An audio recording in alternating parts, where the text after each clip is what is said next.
Аджария Гүржістанның ең көрікті аймақтарының бірі. Бұл жақтың табиғаты тамаша, халқы қонақжай. Ауылдарын араласаңыз, тұрғындары сізді құшақ жая қарсы алады. Ал тауға шықсаңыз, гүрілдеп аққан өзендер, қалың орманы мен тұман басқан сайларына қарап сүйсінесіз. Қазір бір таудың басындағы бір ауылға келдік. Өте әдемі. Батуми Аджарияның астанасы. Тау мен теңіздің тоғысында тұрған әдемі шаһар. Мұнда табиғат пен заманауи сәулет үйлесім тапқан. Суға түсіп, жергілікті асханадан дәм татып, дем алып қайтамын дейтіндер үшін таптырмас жер. Жағажайда судың толқындарына көз тарта отырып, осылай балықты жеу меніңше өте күшті. Бірақ біздің Аджариямен танысуымыз Батумиден емес. Теңіз деңгейінен 2000 метр биікте орналасқан Бишуми ауылынан, нақтырақ айтсақ, сол ауылда тұратын бейтаныс жандардың үйіне құдайы қонақ боп түсуден басталды. Аджарияның таулы ауылынан бірақ шықтық.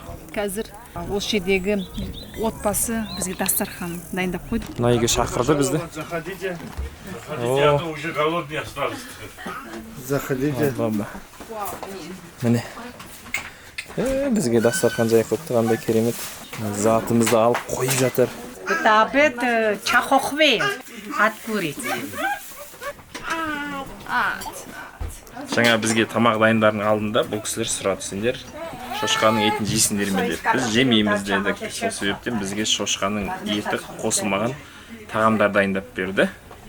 Былайша айтқанда, танымайтын бір грузин үйіне, отбасына құдайы қонақ болып келіп отырмыз.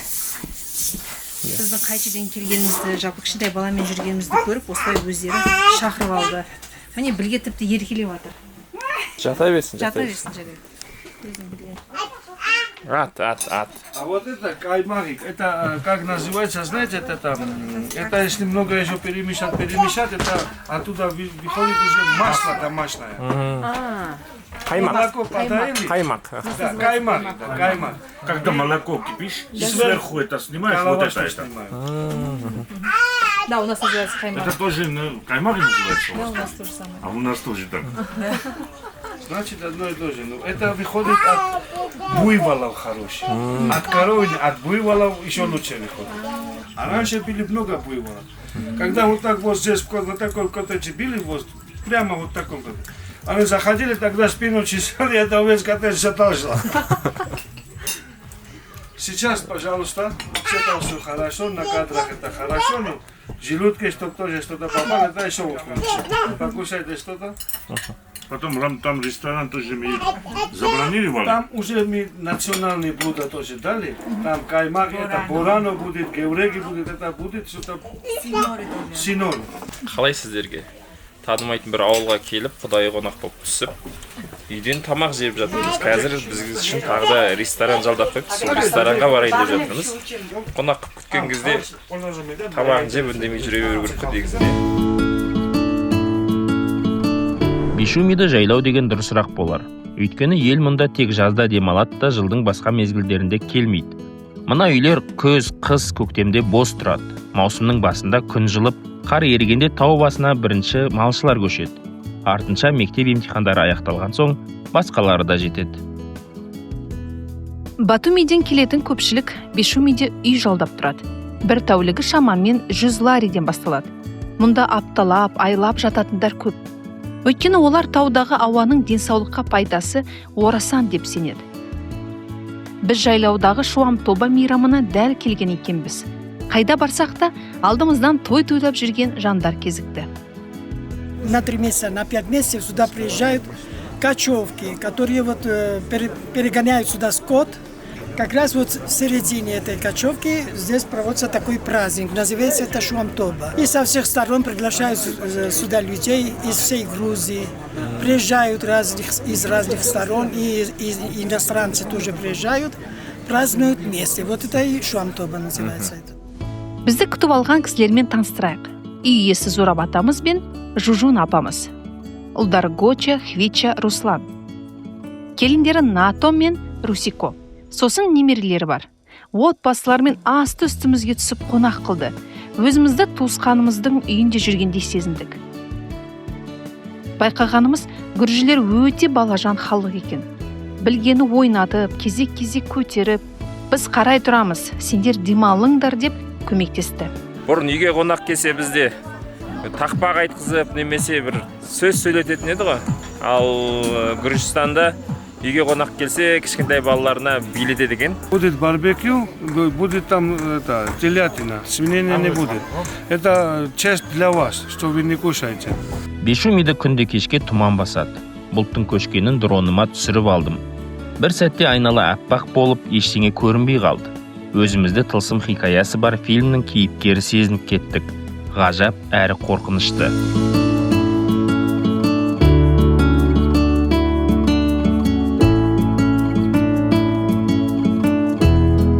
Енді камера бұл әдемілікті жеткізе алама білмедім. Бұл тұманды Аджария. Қандай ғажап жерде адамдар өмір сүреді. Енді үйлер қазіргі заманауи стандартпен қирап тұрған, ескілеу деп ойласақ та, сондай әдемі. Неткен әдемі тіршілік. Кәнде бір 30 метрден арғатай ештеңе көрінбейді. Құлап кететін сияқтысың арғатай баратын болсаң. Мұндай кісілер қалаға келсе, симай, қысылып, біздің өмір демейтін шығар. Өйткені мынау енді шынымен де бір боямасыз, бір табиғи қалпындағы өмір. Мына жақта міне. Әр сиырдың мойнында қоңырау. Қандай қызық. Күнде кешке осылай күн бұлттанып, бұлт төмен түседі дейді. Сөйтіп осылай тұман басады екен ауылдың бәрін. Сондай сәтті өз көзімізбен көріп бұйырды. Өткен ғасырдан бастап агломерация жүрді ғой. Жұрттың бәрі қалаға асықты. Ауылдағы үйлерін тастап, қалаға барсам, баламды қалаға оқытсам, балам қалада қалып қалса деп армандады. Ал қазір меніңше керісінше үрдіс басталды. Қалалықтар осындай жерлерге келіп демалады. Демек, егер қазір сізде бір ауыл аймақта бір үй болса, оны сатпаңыз. Жер болса, оны да біреуге аударып жермеңіз, айырбастап жермеңіз. Тұрсын. Сіз пайдаланбасаңыз, ертең бала-шағаңыз барып сол жерге демалады. Ол да қазір ең бір қымбат, құнды активтердің бірі. Осындай бір кеңес айтар едім. Жалпы табиғаты керемет, таулы аймақ, ауасы таза, суы мөлдір болғандықтан бұл жақтың халқы ұзақ өмір сүреді. Ауылдарды аралап жүрген кезде жасы 90-нан асқан, 100-ге таяу кісілерді көру таңсық емес дейді. Жергілікті адамдардан сұрады. Ал енді Батумимен танысайық. Бұл қала теңіз бен таудың тоғысында тұрғанын айттық. Туристерді де осы ерекшелігі қызықтырса керек. Жаз айларында сырттан келетін қонақ көп. Олардың қатарында біздің жерлестер де бар. Көшеде жүрсең, күніне міндетті түрде бір қара көзді кездестіресің. Қонақ боп келгендерден бөлек, мұнда жұмыс істеп жүрген қазақтар да бар екен. Солардың бірі Адылды базарда жолықтырдық. Ол бізге осы жақтың тұрмысы жайлы біраз мәлімет айтты. Кеңсесіне апарып, Батумидегі ең ауқымды жобалардың бірімен таныстырды. Ал, міне подписчиктерің шықты ал. Бір зиплайн сендерден енді. Бір қазақ отбасын кездестіріп қалды. Қайдан келе жатсыздар аға? Біз Ақтөбе қаласынан, Ақтөбе облысы Ойыл ауданынан бала-шағаммен жазғы демалыста қыдырып жүрміз. Тамаша екен, керемет екен мына ботаникалық бақтың іші. Әрбір қазағымыз бай қуатты болса, жағдайы болса, осындай жерді көрсе деген деп ойлаймыз. Негізі менің жасым 26 жаста. Өзім Алматыданмын, Қазақстаннан. 23 жасымда осы жаққа көшіп келдім. Ең бастапқыда келгенім бұл жаққа достарым болды. Өйткені кішкентай кезімнен бастап мен грузин достарым болды. Жазда келетін олар Алматыға. Сол кезде маған айтатын, сен кел деп сөйтіп шақыратын. Сосын уақыт болмай жұмыс, сабақ дегендей, сосын өскеннен кейін 23 жасымда жарайды енді барып келейін деп ойлағам. Сосын билет сатып алып осы жаққа 10 күнге келгем турист ретінде. Жақсы көріп қалдым бәрін, адамдарды, менталитетті, қандай адамдар мейірімді, жақсы көмектесіп жібереді. Біріншіден сол болды, екіншіден судың жағасында тұрғым келді. Қанша жыл армандап жүрдім, сосын келгеннен кейін оны да алдым. Кешкісін жұмыстан кейін барып шомыламыз жазда. Көп нәрсе негізі, но ең жақсы көріп неткені ол адамдар. Ең бірінші очередь ол адамдар. Былтырғы жылы Дубай қаласына барып келдік. Биылғы осына Батуми, Кутаиси, осы Грузияның қалаларына, Стамбулға. Сосын келесі жылдарда әр жоспарларымыз бар. Балдарымызға айтып жатыр, енді жақсы оқысаңдар, тіл білсеңдер, осылай өздерің шығып тұрасыңдар енді мына біз басын көрсетіп жатырық деп қалай жүру керек екен. Ой, керемет екен ғой, нағыз саяхатшы екенсіздер ғой. Мынау сіздің сонда отбасыңыз ғой міне. Отбасым.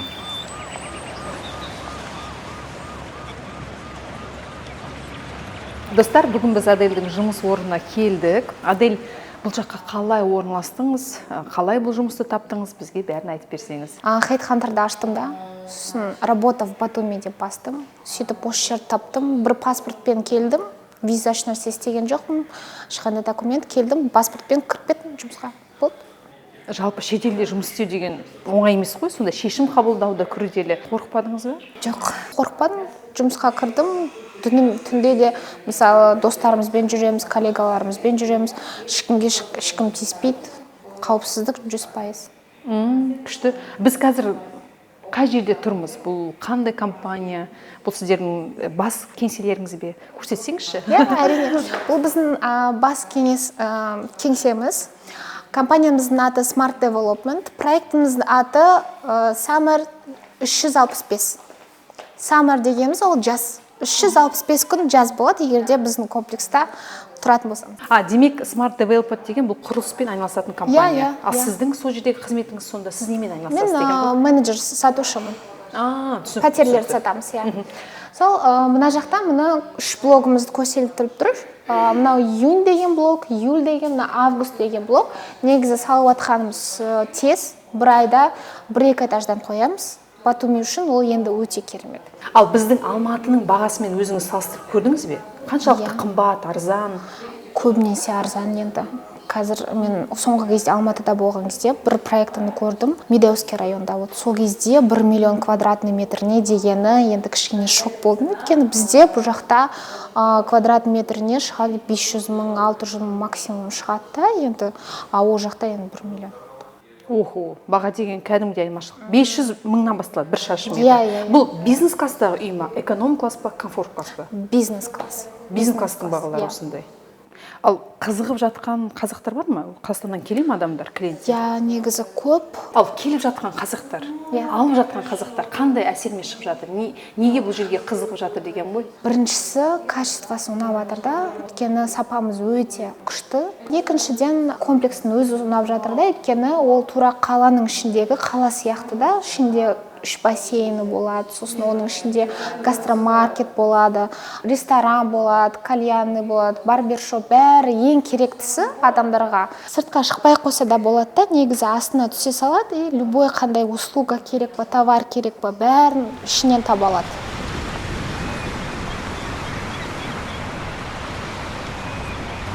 Қайдан келе жатсыз? Оралдан келе жатыр. Оралдан? Ақсай деген қаладан, Орал облысы. Машинамен келдік.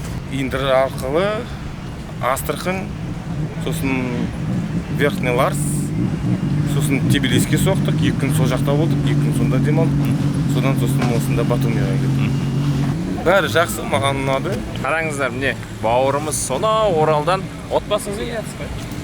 Жолдасымыз екеумізге отбасымызды 4 балам бар, 4 баламызды атамызға, әжесіне тастап, соларға аманат етіп, өздеріміз қыдырып келеді. Бәрекелді. Машинамен саяхаттап жүріп көрдіңіздер ме?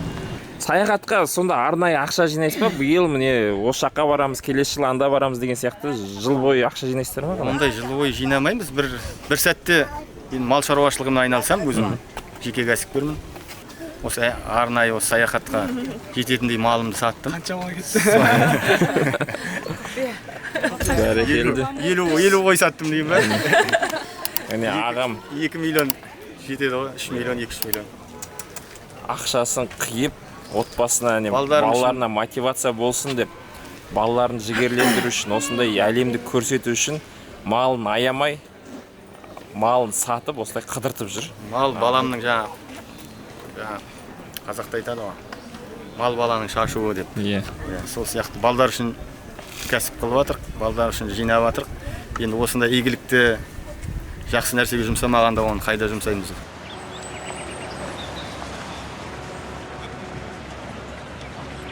Бұл дегеніміз бізде қабырға. Сонда мынау газоблок деген нәрсе болады. Бұл жақта ең жақсы дауысты ұстап тұрады да, пәтердің ішінде, сонда сыртқа шықпайды. Сырттағы дауыс ішке кірмейді. Ол біріншіден. Екіншіден, жылуды да ұстайды пәтердің ішінде. Сосын минеральный вата деген болады, ол жаңа 5 сантиметрден аз болмау керек, өйткені Батумида бізде жаңбырлар болады, олар қыстай жаңбыр болады, сол үшін ол ең маңызды нәрсе. Мына жақта енді 2 этаждың арасында болатын стена бетон болады, бұл жақта 30 сантиметр, егерде бұл жақта застройщиктер 15-20 қылып істесе, бізде 30 астында естілмеу үшін. Мысалы, сіздің балаларыңыз бар, балаларыңыз жүгіріп жатса да астында естілмейді. Біз олай қатты шуламаңдар, ана жақта көршілерге естіледі деп айтамыз. Бұл жақта шулай берсін, өйткені мына жақта да звукоизоляция бар, мына жақта да бар. Сосын осыдан кейін нағыз қазаққа керек екен. Иә. Сосын осыдан кейін мынау отдельно бір шумоизоляция алып қоямыз. Сосын мына жақта инженерный сети деген болады, енді су, электричество деген нәрсе, сосын сухая стяжка деген нәрсе болады. Одан кейін мынандай гидроизоляция жасаймыз. Бүкіл еденге жасап тастаймыз. Онысы жақсы, егерде су өтетін болса, пәтерден мысалы су шығады ғой, сол кезде бізде специальный датчиктер тұрады да, кішкене толса су, датчиктер пәтердің ішіндегінің бәрін өшіріп тастайды да, өзі автоматически. Бұл жерде сөзіңіз білейінші, мысалы ваннадағы суды жаппадым, ұмытып кеттім. Иә. Су толады. Сол кезде датчик вибрация бере ма, қалай? Иә, датчиктер жерге қоямыз да, сонда датчиктер жаңағы су кішкене толған кезде соны суды өшіріп тастайды. Өздері автоматты өшіреді. Иә, автомат түрінде өшіреді. Су басып кету, көршілерді су басып кету деген болмайды бұл жақта. Сосын ол жаңа аққан суыңыз, мысалы балаларыңыз қосып жіберді, сіз ұмытқан жоқсыз, суыңыз толған кезде осындай болып, осы гидроизоляцияның үстіне тұрып қалады да, астына кетпейді. Сіңбейді. Иә, сонда сіз сүріп жібересіз да, болды сонымен. Көзім анау Қазақстан шоколадына түсіп кетті. Сіз бе алып келген? Жоқ, біздің покупательдеріміз. Қазақстаннан сатып алғандар бізге шоколад алып келіп. Самыр 365 тұрғын үй кешен бізге қатты ұнады. Неге мұндай үйді армандамасқа? Неге мұндай үйде тұрмасқа? Неге мұндай үйді сатып алмасқа? Ал егер сізде Батумиден үй сатып аламын деген ой жоспар болса, осы тұрғын үй кешеніне назар аударуға кеңес берем. Адель деген қыздарыңыз бар, таныстырып қойдық. Кез келген уақытта жазыңыз, хабарласыңыз, егжей-тегжейлі консультация береді.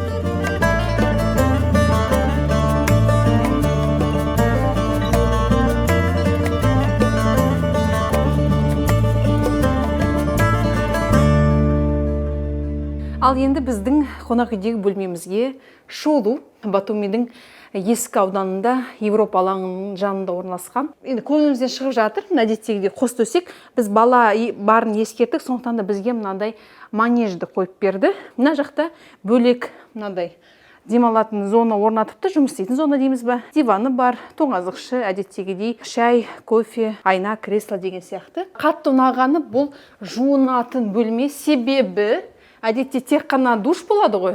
Ал бұл жерде бізде душ та бар, ванна да бар. Ваннасы міне қандай әдемі кең. Бұл жақта айтпақшы бір проблема бар. Қонақ үй таңдаған кезде міндетті түрде пікірлерге оқыңыздар. Біздің қонақ үйде біз лифтіні қанша уақыт күттік? Бір 2-3 минуттай. Ал 30-40 минут лифті тосатын қонақ үйлер бар екен. Ал енді даланы көрсетейін. Бізде мынадай балкон. Міне кешкі Батуми. Қандай күшті. Тура қарасаңыздар Медианың статусы, оң жаққа қарасаңыздар Редисон, және ана ғимараттың атауын нақты білмедім. Бір әдемі ғимарат. Сол жақта бізде Европа алаңы. Қонақ үй өте жақсы жерде орналасқан. Мына жерде мына креслоға жайғасып шай ішуге болады. Батуми халқының саны 200 мыңға жуық. Қала аса үлкен емес. Туристік нысандардың дені бір жерде шоғырланған. Ескі шаһар, Европа мен пьяца алаңдары, жағалау, порт. Осының бәрін жаяу-ақ аралап шығуға болады. Бұдан басқа қызықтарды көремін десеңіз, баратын жеріңізге такси тез-ақ жеткізеді.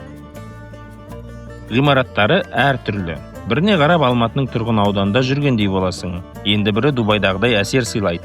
Үшіншісі Неапольді еске салады. Көшенің бойына кір жайып тастайды екен. Италияда қай? Неаполь мед? Сол қаланың көшелерінде. Мына көшені Дамбалдар көшесі деуге болады екен. Өйткені адамның іш киімі бәрі жайылып тұр да. Ай трусилар, түннен қалған бір сыр бар, айтпайсыңдар, қусыңдар дегендей. Қызық екен. Бірақ енді қалай елетіндер маған өте қызық жаңалық болды. Мына балконнан қарсы бетке тіреу қояды екен да, оған баспалдақ жасап, андай бір дөңгелек жасап қояды екен, сонымен айналдырып отырып кірді жаяды екен. Қысқасы керек кезде қайтадан айналдырып тартып алады. Трамвайдың жолында сым ілінеді ғой, тура сол сым соған кірді жайып тастаған. Жалпы Батуми теңіздің жағасы болғандықтан бұл жерде ылғал көп та, кірдің кебуі өте қиын. Сол себептен осылай күннің шуағына желге тосып осылай жайып қояды. Әйтпесе кір жайдан жай кеппейді, арнайы мәшинең болмаса. Кез келген дүниенің артықшылығы болады, кемшілігі болады, плюсы болады, минусы болады. Біз ойлаймыз ғой, теңіздің жағасында тұрсақ, бір жұмақта өмір сүргендей боламыз деп. Жоқ, осылай терлеп жүресіздер. Балаларыңыз да ыстықтан қиналады. Әрине уақыт өте келе үйренесің. Бірақ осындайда Қазақстанның қақаған қысын аңсайсың бәрібір. Ең үлкен плюсы мұнда тамақ жағынан қиналмайсыз. Күржілердің астары өте дәмді, таңдау көп. Отқа қақталған балық, бұқтырылған ет, қуырылған саңырауқұлақ бәрі бар. Бағасы орналасқан жеріне байланысты әр алуан. Екі ересектің кешкі асы шамамен 15-20 мың теңгеге шығып жүрді.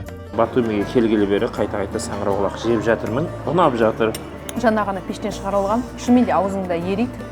Осы жерде дәстүрлі рубрика базардағы бағаларды таныстырып жіберейік. Қойдың 1 килограмм еті 30 лари тұрады екен. Сәбіздің бағасы 2,5 лари екен. Орам жапырақтың бағасы 2 лари. Қиярдың бағасы 1 келісі 2 лари екен. Мына қызыл картоптың бағасы 1,20 лари. Қазақстаннан келген сарымсақтың бағасы 10 лари. Мынандай пияздардың бағасы 1,30 лари. Қызанақ 1 келісі 5 лари. Жасыл бұрыштың бағасы 2 лари. Қызыл бұрыштың бағасы 3,5 лари. Ал енді дүкендегі бағалармен танысайық. Кока-кола темір банкідегі қансыз 1,95 дейді. Фьюсти 1,55. Нутелла 14,95 үлкені. Қант 1 келісі 2,59. Кофе 12,95. Жұмыртқаның ондығы бізде мынау 5,75 дейді. Үлкен сникерс 3,50. 1 литр сүт 7,50. Грек йогурты 3,79. Міне бізде лейс 3,55 дейді. Ал енді сұйық майдың кезегі 7,50. Мынау бізде тура алған дайын батон 1,40. Макарон 1,45. Теңіз жағасында серуендеп жүріп, мынандай бір қызық мәлімет естіп қалдық. Жергілікті адамдар Батумидегі портты қазақтардың порты деп айтады екен. Неге олай десек, сөйтсек, бұл портты және де арғы шетінде орналасқан тағы бір мұнай терминалын Қазақстан ұзақ уақытқа жалға алыпты. Кәдімгідей біз үшін күтпеген бір ақпарат, күтпеген бір жаңалық болды. Бір шетінен естіп таң қалып, бір шетінен қуанып, мақтанып қалдық. Бізде сыртта шетелден осындай маңызды нысандарды жалға алып, үлкен-үлкен жобаларды іске асыра алады екен біз. Енді біздің Қазақстан білесіздер теңізге шықпайды, сондықтан біздің елде өндірілетін өнімдерді, шикізатты басқа жақтарға, басқа елдерге экспорттау үшін осындай нысандарға елгету өте маңызды. Бір шетінен басқа елдерден тәуелділігімізді азайтады. Аджария табиғатқа ғашық жандарға, демалысты отбасымен өткізгісі келетіндерге, жаңа сер іздеген саяхатшыларға да қолайлы мекен. Бұл өңірге келген жан өзімен бірге ерекше естеліктер мен жылылық ала кетеді. Осымен біздің кезекті сапарымыз аяқталды. Сіздермен бірге болған саяхаттайым. Ернар, Жазира мен Білге Қаған. Видеоны достарыңызға таратып, өзіңіз арнаға жазылуды ұмытпаңыз.